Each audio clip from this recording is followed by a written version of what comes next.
No, thank you. We're filming. Alright, so we had part 3, the power of privilege, chapters 1 through 9. I'm Zanny Sauter.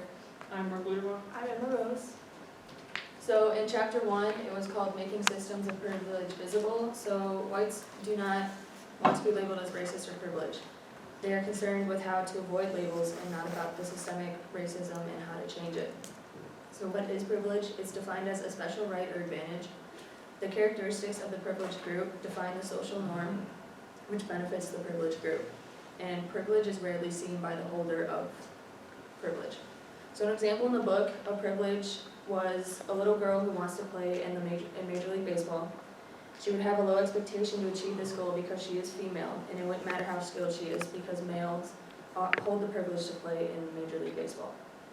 And then another example in the book was privilege that can be practiced by silence. So the author talked about an instance when they exercised it by being silent. So during jury duty with Asian Americans, they were asked if they spoke and understood English. The author decided not to speak up and engage in how this group was being treated differently. The author was not asked the question, showing because of her race, she was at an advantage because of the English language. The chapter talked about privilege in race, gender, and class. So white is white supremacy, male is a gender hierarchy, and class is an economic and wealth-based hierarchy. So white privilege is a societal advantage. From the book, it said racism / white supremacy highlights the link between discriminatory racism and privilege held by whites to ignore their race because they are the superior race. So a big step for whites would be to admit their privilege and do something about it instead of just ignoring it.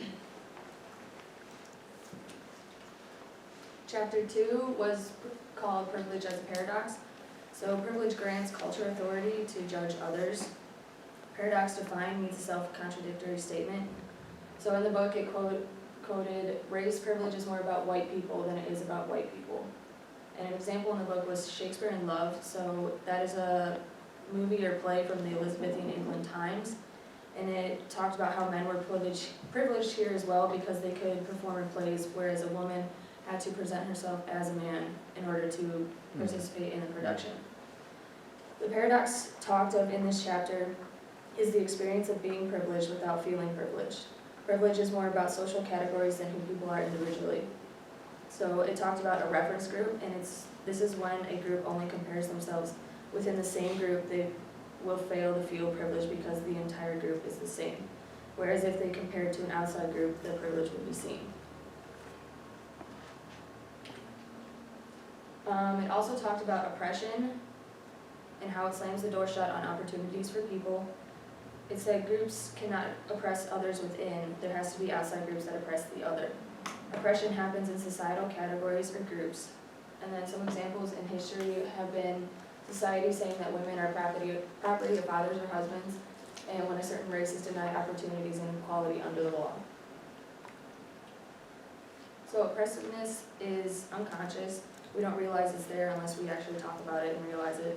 The author wrote about the invisible knapsack of statements that we take for granted.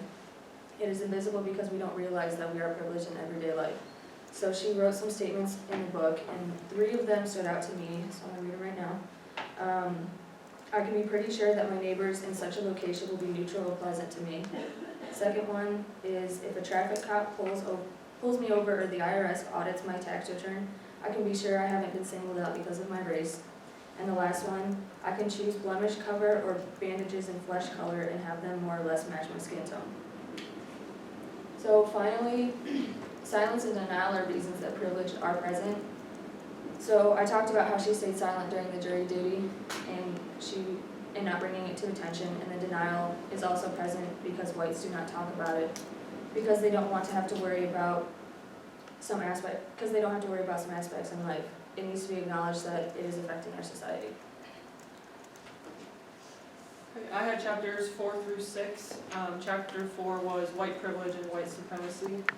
So a lot of this writing is at the beginning of the 21st century. They're talking about America was a white supremacist country, and you can probably say that's quite similar to a lot of today in America. So white supremacist country was a society whose founding is based on an ideology of the inherent superiority of white Europeans over non-whites. So they use this to justify crimes against people and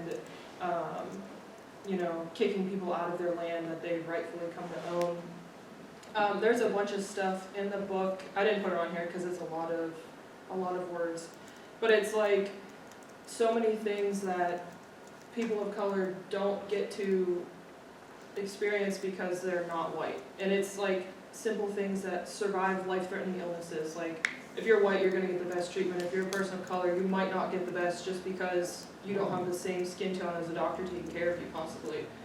And then of course there's always, the private school versus public school stuff, where you live and everything like that. So this was in 2004, and Black America was falling behind. So they did a lot of comparisons. 60% of people, Black family had 60% as much income as a white family in 1968, but only 58% in 2002. And then there was a wider gap in unemployment in 2004 than in 1972. Black infants are almost 2.5 times as likely as white infants to die before age 1, which was a greater gap than in 1970. And then, of course, again, white households had an average net worth more than Black households in 2001 compared to 1989, which was the oldest data they had available. Closing the gap may take years, decades to centuries to close the gap on certain things. Like they had in the book, 150 years until Black-white poverty gap has been closed, or over 500 years until African Americans earn the same for every dollar that white Americans make. And then again, they have home ownership and the rate of incarceration, which that gap, they said, could take time that won't even be in our lives today. Chapter 5, membership has its privileges. So it talked a lot about the invisibility of whiteness. And one of the things that it said is being white means we never have to think about it. We're used to talking about race as a Black issue or Latino, Asian, or Indian problem. We're used to books written about them, but few analyze what it means to be white in this culture. So whites are expected to be elite because they face no obstacles in life due to their race. But sometimes that can backfire because we're expected to be the top of the top, even though I know I'm not the top white person. I know I'm not the top person in this room. So how can I be held to that standard when I know that there are more elite people than me anywhere in the world? Whites can challenge the system, but they have to be creative with it. So they gave a lot of examples, and it was about like going somewhere and going to a protest with whites and peoples of color and seeing how you're treated throughout the day, or going through checkpoints with cops and seeing how a Black driver is treated compared to a white driver, just to see that difference, and then you have to act on that even though you're not the one that's being against. One of the quotes I really liked, it's about the invisibility. It said, "The virtual invisibility that whiteness affords those of us who have it is like psychological money in the bank, the proceeds of which we cash in every day, while others are in a state of perpetual overdraft." So we don't have to worry about running out of money because we're white, but people of color do have to worry about that because they don't have the abilities that we have. So then chapter 6 was about people of color that weren't just African American people. So for the 2010 census, one of the biggest slogans was "Check it right, you ain't white," because a lot of, especially Iranian Americans, were just putting white as their race. They weren't writing in what they were or, being specific. So because they identified that when they came to America, because they were lighter skinned, but it didn't erase the problems that they had. So even though this campaign was going on, it actually backfired because less Iranian Americans identified as themselves or didn't even turn the census in than had the previous census before. I think it was like over 1 million Iranian Americans and only 200,000 of them marked that on their paper or something like that. It was a big gap in that. And then this bottom quote was directly from the experience of the author of this chapter. He said, "The more I spoke with white folks about race, the more I began to understand that many of my experiences of bullying throughout childhood were directly tied to my ethnicity in ways I hadn't previously realized." So he's going through his life being called these names or being made fun of because of the color of his skin, and it never really clicked to him until he was older in his age and he was talking to more people and like expanding his horizons.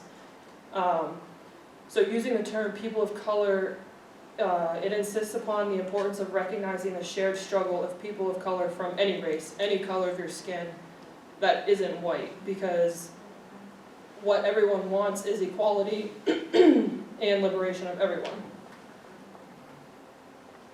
And then the last thing in chapter 6 talked about being brown after 9/11. The author of this book was Middle Eastern American, and after 9/11 he heard all the whispers, and they said flying while brown. So everyone that was of a tan, darker color, they were questioned when flying or traveling anywhere, because they questioned everyone after 9/11 of their involvement in it. But he said he was the safe kind of brown because he could pass as a very tan white person, or his dad had, dark tan skin, and his dad was high in the society that they were in, so he was able to get by knowing that what his dad was and who he came from. And switching gears to the last few chapters, these last few chapters really touched on personal experiences rather than a broad idea. So chapter 7, My Class Didn't Truck My Race, was about this family who had fallen into poverty, and even though they were very poor, they were told, well, at least you aren't black. Those were ideas that were taught to them from the time they were little to when the author was old enough to realize how wrong that statement was. Her grandma would go around telling her, don't touch that on the ground. A black person may have touched that. And when she got older, she came to the realization how wrong her upbringing was, and she should have just accepted how poverty and societal rankings were and how wrong they were.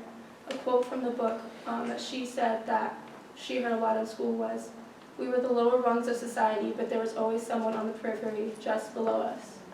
And that's something that's taught to us through society, that there are rankings, and economic status really affects those rankings, and so do skin tones, which creates these segregated environments. We live segregated lives, and we're taught that only white experiences matter, and this is illustrated largely in the things we see every day. Our teachers deciding who has potential and who doesn't potential just by looking in a room. History books that maybe don't tell the whole story, role models, and who decides who these role models are. Is it the little girl whose father has money, who she posted the right picture or video on Instagram or social media, or the person who came and brought him and his family up from a bad environment and really raised the standards for where he came from? Movie characters or book characters that are altered to societal pleasing. And a big thing that really has impacted our society that people are speaking out about are the teachers who decide you have the potential or not. And they tend to go towards the white kids who say, you have the potential to get out of this bad place, but do they really go to everybody in the same way to say they have that potential?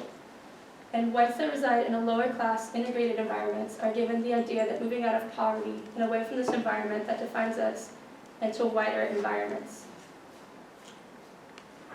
We decide that we can defend this thought of deciding who can and who can't leave by using the term colorblind, a term that's abused to allow the society to ignore race. And if we do this, how do we expect society to grow? That's a big movement we have right now. Grow as a society, change the ways.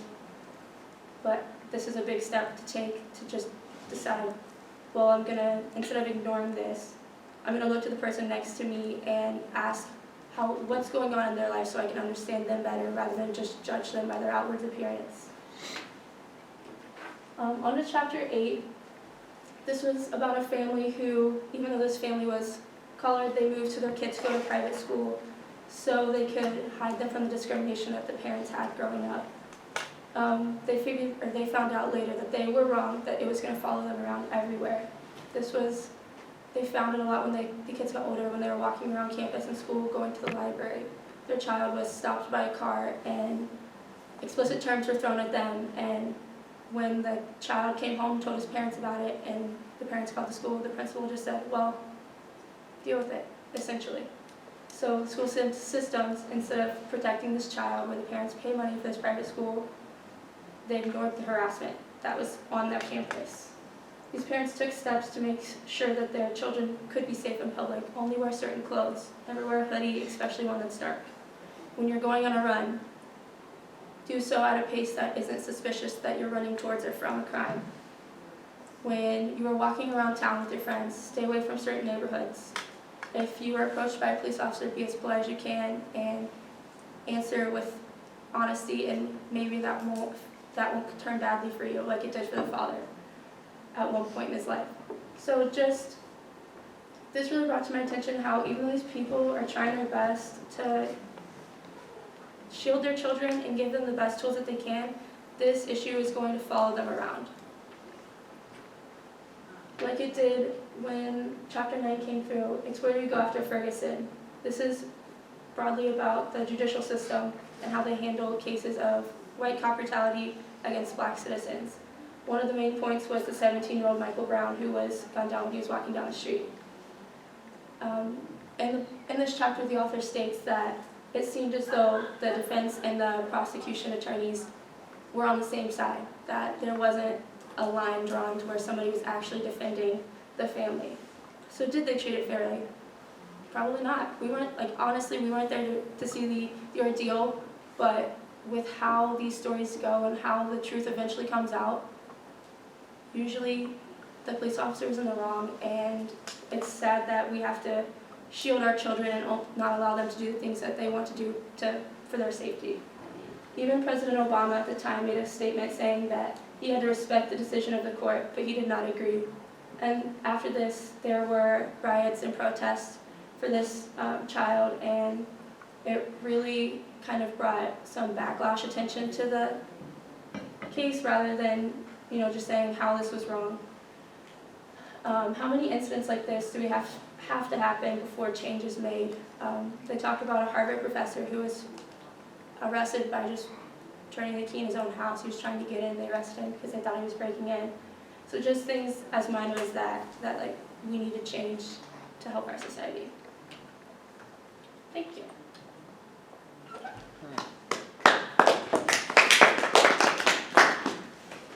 Any questions for your classmates? I'm gonna start with Zanny. You ready? All right.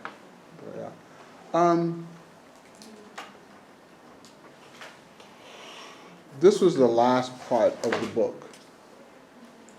And if you could summarize what you learned and what your presentation highlighted, what would you say? Definitely, what I learned was more about privilege and how we don't realize that it is out there until someone actually says it. Okay. Or if we bring attention to it. Okay. All right. Emma, what about you? I think that we highlighted more personal stories from the realms of society and how the people that we trust the thing that hit home with me is people that we trust to take care of the children. They don't really do that a lot of the time. Okay. All right. What do you think? The most shocking thing that I read about was about the gaps between Black Americans and white Americans, and especially the 53 or 57 cents to $1 that Black Americans get for white Americans. It's gonna take 500 years to get that even.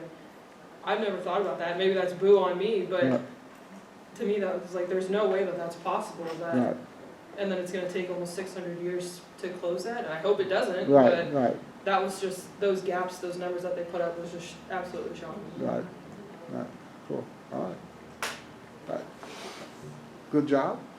All right. Cool. Okay, constructive comment.